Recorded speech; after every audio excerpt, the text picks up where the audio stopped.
Telugu Desam 2 times పరిపాలించింది, YCP 1 time పరిపాలించి మళ్ళీ ఇప్పుడు తెలుగుదేశం అధికారంలో.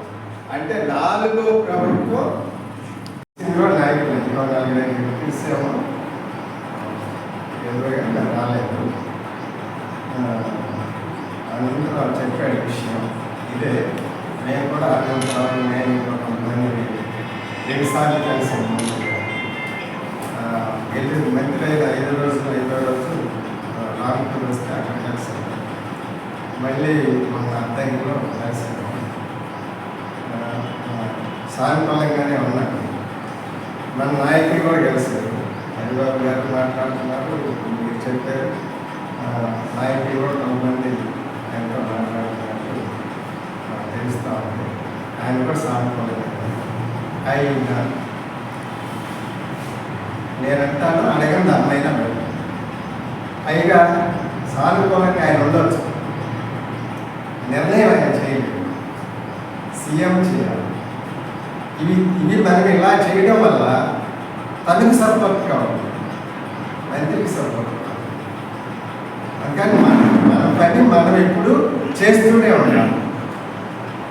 మనం అడిగేమో అంటే, మీటింగ్ పెట్టామంటే, ఇంకో కార్యక్రమం పెట్టామంటే ఫలాన్ని చేయండి అని, ఇది ప్రభుత్వానికి వ్యతిరేకంగా మాట్లాడుతున్నామనే ధోరణి కొంతమందిలో ఉంది.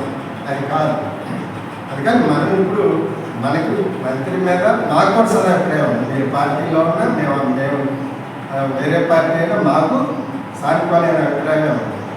ఈ విషయం మొదటి నుంచి ఉంది, ఈ విషయంలో కూడా ఉంది. అందువల్ల మనం దాన్ని అడ్వాన్స్ కావడానికి ఏమైనా సరే ఈ బడ్జెట్ పెట్టుకోతున్నాం. ఇప్పుడు అందుకే మనం సమావేశం చేస్తాం.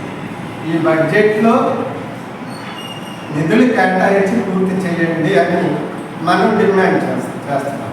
మనం ఈరోజు సమావేశం చేస్తాము, రేపు ఇంకొకరు మాట్లాడతారు. ఇది పత్రికలో వచ్చింది, అధికారులకి నాయకులకి మంత్రి దృష్టికి వెళ్ళింది. ఇది కూడా తను కూడా దీన్ని కొంచెం అడ్వాన్స్ చేయాలనుకోవచ్చు.